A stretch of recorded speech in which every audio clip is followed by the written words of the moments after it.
है अस्सलाम वालेकुम everyone, welcome to my channel 41 friends. जैसा कि आपको मालूम है कि हमारी जो वीडियोस हैं वो लोगों की ज़िंदगी में इम्प्रूवमेंट किस तरह है, उनकी ज़िंदगी में बेहतरी किस तरह है, इस रिलेटेड होती है। तो आज की जो वीडियो है वो फाइनेंशियल फ्रीडम के मुतालिक है कि आदमी को, एक इंसान को किस तरह फाइनेंशियली फ्रीडम हो, उसको आज़ादी हो फाइनेंशियली तौर पर। तो आपको पता है कि हर चीज़ के हर गेम के रूल्स रेगुलेशन होते हैं। इसी तरह मनी की भी कुछ रूल्स हैं, उसके रेगुलेशन है। अगर गेम में आप अच्छे खेलते हैं तो आपके लिए ट्रॉफी भी होती है, लेकिन अगर आप बुरा खेलते हैं फिर आपको हारना का भी सामना करना पड़ता है, और अगर आप कुछ चीटिंग करते हैं तो आपको पेनल्टीज का भी सामना करना पड़ता है। और अगर आप जिंदगी में पुअर रहना चाहते हैं या मिडिल क्लास के रेस में ही चलते रहना चाहते हैं तो फिर वीडियो आपके लिए नहीं है, आप वीडियो को बेशक स्किप कर सकते हैं। लेकिन अगर आप आगे जाना चाहते हैं, इससे बियॉन्ड आगे जाना चाहते हैं, मालदारी की तरफ जाना चाहते हैं, रिच बनना चाहते हैं, तो वीडियो आपके लिए है। तो आइए शुरू करते हैं रूल नंबर 1 से। Rule number 1, focus on making more money than saving money. याद रखिएगा कि फाइनेंशियल फ्रीडम हासिल करने के लिए सबसे पहला कदम जो होता है, स्टेप होता है, वो सेविंग ही होता है। और बाज़ लोग सेविंग कर भी लेते हैं, लेकिन ये इस तरह सेविंग है कि अगर आप ड्यूटी करते हैं, जॉब करते हैं, तो आपको फाइनेंशियल फ्रीडम जो मिलेगी वो 55 साल या 60 साल की उम्र में मिलेगी। लेकिन अगर आपको तेज़ी से पैसा कमाना है तो आपको क्या करना पड़ेगा, आपको इन्वेस्टमेंट करना पड़ेगा, कुछ छोटे मोटे बिजनेस में इन्वेस्टमेंट करना पड़ेगा। और इसके साथ साथ आपको फास्ट लाइन पकड़नी है या अपने स्पीड लाइन पकड़नी है, या आप पर डिपेंड करता है। तो अगर आप चाहते हैं कि 30 साल या इसके लगभग मैं आगे फाइनेंशियली तौर पर फ्री हो जाऊं, तो आपको इन्वेस्टमेंट करनी पड़ेगी कुछ ना कुछ, और अपने जो इनकम है, जो आपकी कमाई है ड्यूटी के अलावा, उसके अलावा भी आपने इनकम बढ़ानी होगी, 10x बढ़ानी होगी। Rule number 2, the more you learn the more you earn, यानी जितना आप सीखते हैं उतना ही आप कमाते हैं। याद रखिएगा कि इंटरनेट की वजह से ये वीडियो अभी आप फ्री में देख रहे हैं, जिसको शायद सीखने के लिए लोगों को कई कई महंगी किताबें पढ़नी पड़ती हैं। लेकिन ये सब सीखना तभी काम आएगा जब आप उसको अप्लाई करेंगे, क्योंकि जब आप कुछ सीखते हैं वो तभी काम आता है जब आप उसको अप्लाई करते हैं। जब आप उसको अप्लाई करते हैं, आपको जब पढ़ते हैं, नॉलेज हासिल करते हैं, तो आपको नए नज़रिए मिलते हैं। तो आप जब भी कोई चीज़ अगर किसी बुक से सीखते हैं या किसी वीडियो से सीखते हैं या किसी शख्स से सीखते हैं, तो उसको जब आप सीखते हैं तो आपके चांसेस भी रिच होने के ज़्यादा हो जाते हैं। तो याद रखिएगा कि जितना भी छोटा मोटा पैसा है उसको फजूल चीज़ों में लगाने से बेहतर है कि आप उसे किसी कोर्स सीखने में लगा दें, या कोई स्किल सीखने में लगा दें, या कोई बुक्स, नॉलेज फाइनेंशियली बुक्स हैं उसको उसमें लगा दें, तभी आदमी आगे बढ़ सकता है। क्योंकि वॉरेन बफेट जो है, जो बहुत ही मालदार इंसान है अमेरिका का, वो कहता है कि बेहतरीन इन्वेस्टमेंट वो है जो शख्स अपने आप पर करे। या और ये याद रखिएगा, यही वो कहते हैं कि the more you learn the more you earn. Rule number 3, start soon as you can, यानी जितना जल्दी हो सके अपनी फाइनेंशियल फ्रीडम जर्नी स्टार्ट कर दें। बड़ी अफसोस की बात है, आजकल का जो नौजवान है वो घंटों घंटों सोशल मीडिया पे गुजार देगा, घंटों घंटों वो वीडियो गेम्स पर गुजार देगा, लेकिन जो उसका ड्रीम है, जो उसका ख्वाब है, उसके लिए कोशिश नहीं करेगा। अगर आप ये वीडियो अब तक देख रहे हैं तो इसका मतलब यह है कि आप फाइनेंशियली तौर पर फ्री होना चाहते हैं, फ्रीडम हासिल करना चाहते हैं। तो जो आज आपके पास उम्र है, जो आपकी एज है, जो आपके पास टाइम है, तो आप उसको दूसरों की तरह ज़ाया ना करें। तो अगर आप उसको ज़ाया नहीं करते तो अपने ख्वाब की तरफ आप पहला स्टेप बढ़ा लेते हैं। तो उसके लिए क्या करना पड़ेगा, आपको फोकस रहना पड़ेगा, आपको उसके लिए दिन रात मेहनत भी करनी पड़ेगी। याद रखिएगा, आप किसी भी फैमिली से बिलोंग करते हैं, आप कितने भी ज़हीन है, आप कितने भी आपके पास आइडियाज़ हैं, वो आइडियाज़ तब तक आइडिया है जब तक आप उसको इम्प्लीमेंट नहीं करते। तो जितना जल्दी हो सके इस पर अमल करना स्टार्ट कर दें। क्योंकि बिल गेट्स का मशहूर कहावत है कि अगर आप गरीब घराने में पैदा हुए हैं तो ये आपकी गलती नहीं है, लेकिन अगर आप गरीब मरते हैं तो ये सबसे बड़ी आपकी गलती है।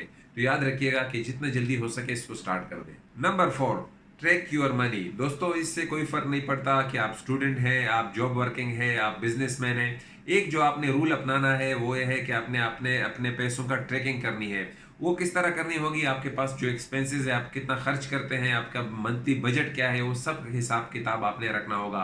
आपकी नीड्स क्या हैं, आपकी वांटेड्स क्या हैं, सब कुछ आपने हिसाब किताब रखना होगा। और दूसरी बात यह है कि आपके पास पेपर पर लिखा हुआ होना चाहिए, या किसी कंप्यूटर में दर्ज होना चाहिए कि आपको इसके जो आपका मंथली बजट है वो क्या है। ये आज से 10 साल पहले मैंने स्टार्ट किया था और अल्हम्दुलिल्लाह इस पर अभी तक मैं कायम हूँ। मैं अपना हिसाब किताब रखता हूँ, इवन मोबाइल में भी।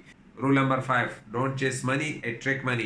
यानी कि अपने आप को इतना वैल्यूएबल बनाओ, इतना कीमती बनाओ, इतना अपनी नॉलेज की वजह से, अपनी स्किल की वजह से, कि पैसा आपकी तरफ खींच कर आए। याद रखिएगा कि आप तब तक वैल्यूएबल हैं, आप वैल्यूएबल हैं जब आप लोगों की प्रॉब्लम सॉल्व करते हैं। और ऐसे लोग हैं जो आपको मुंह मांगी पैसे भी देंगे अगर आप उनके प्रॉब्लम्स, उनके मसाइल हल करने की एक सलाहियत रखते हो। और ऐसे लोग हैं दुनिया में जो एक एक घंटे का लाखों चार्ज करते हैं। और यही फ़र्क होता है एक आम आदमी में जो पैसे के लिए काम करता है, और एक एक आदमी वो होता है जो सालों साल रोज़ाना कुछ सीखता है और लोगों के साथ उसको शेयर करता है। तो याद रखिएगा कि ऐसे ऐसे बनो कि आप पैसे के पीछे ना भागो, बल्कि पैसा आपको फ़ॉलो करे।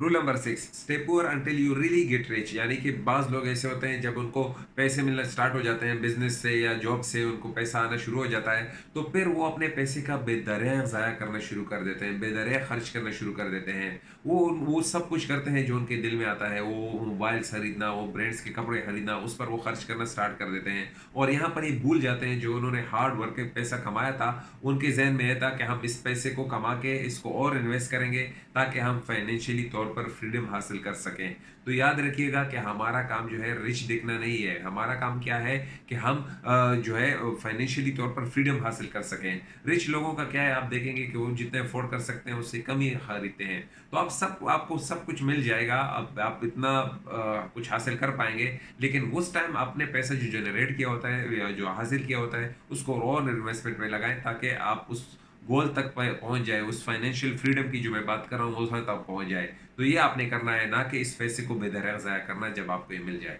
Number 7, emergency fund. ये बहुत ज़रूरी है, याद रखिएगा कि आपने एक पैसे सेविंग करने हैं, लेकिन किसी मकसद के लिए नहीं, वो सिर्फ़ आपका इमरजेंसी फंड है, और ये पैसे आपने तभी निकालने हैं जब आपको अशद ज़रूरत हो। ज़रूरतें पड़ती रहेंगी, लेकिन इमरजेंसी फंड, जैसे मिसाल के तौर पर आपके पास जो कोरोना क्राइसिस आ गए थे, तो वो लोग जिन्होंने सेविंग की थी, जिन्होंने फाइनेंशियली सेविंग की थी, उनको कोरोना केसेस में जब उनकी जॉब चली गई या उनका बिज़नेस लॉस हो गया, तो यही इमरजेंसी फंड जो है उनके काम आ गया था। तो ये आप इमरजेंसी फंड जमा करते रहें, खुदा ना ख़ास्ता ऐसा कुछ आ गया तो तभी, यानी कि आपने इसको टच नहीं करना है। ये सबसे इंपॉर्टेंट पॉइंट है इमरजेंसी फंड का, कि आपने इसमें पैसे डालने हैं, जितना हो सके इसमें पैसे डालें, लेकिन इसको टच नहीं करें। Rule number 8, money cannot buy happiness. भाई और दोस्तों, आप लोगों ने फिल्मों में भी ये डायलॉग ज़्यादा सुना होगा कि पैसा सब कुछ नहीं होता, पैसे से खुशी नहीं खरीदी जा सकती।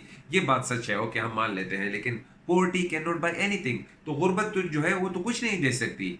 याद रखिएगा कि वो लोग ही समझदार हैं जो खुशी और पैसे में डिफरेंस करें।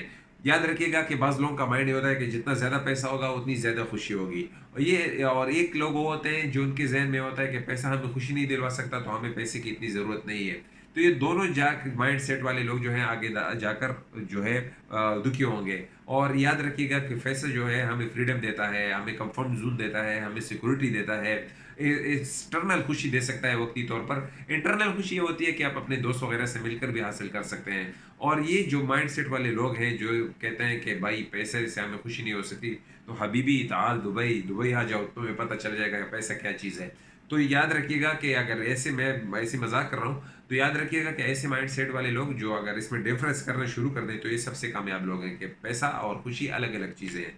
तो आज के लिए यही वीडियो थी। उम्मीद है कि आपको वीडियो पसंद आई होगी। अगर आपको वीडियो पसंद आई है तो हमारे चैनल 41 को ज़रूर सब्सक्राइब करें। अगर नए हैं तो सब्सक्राइब करें, अगर पुराने फॉलोअर हैं तो इस वीडियो को शेयर करें, और हमें वीडियो में बताएं, कमेंट्स में बताएं कि आपको हमारा वीडियो कैसे लगा। आज के लिए इतना ही, मिलेंगे दूसरी वीडियो में। खुदा हाफिज़।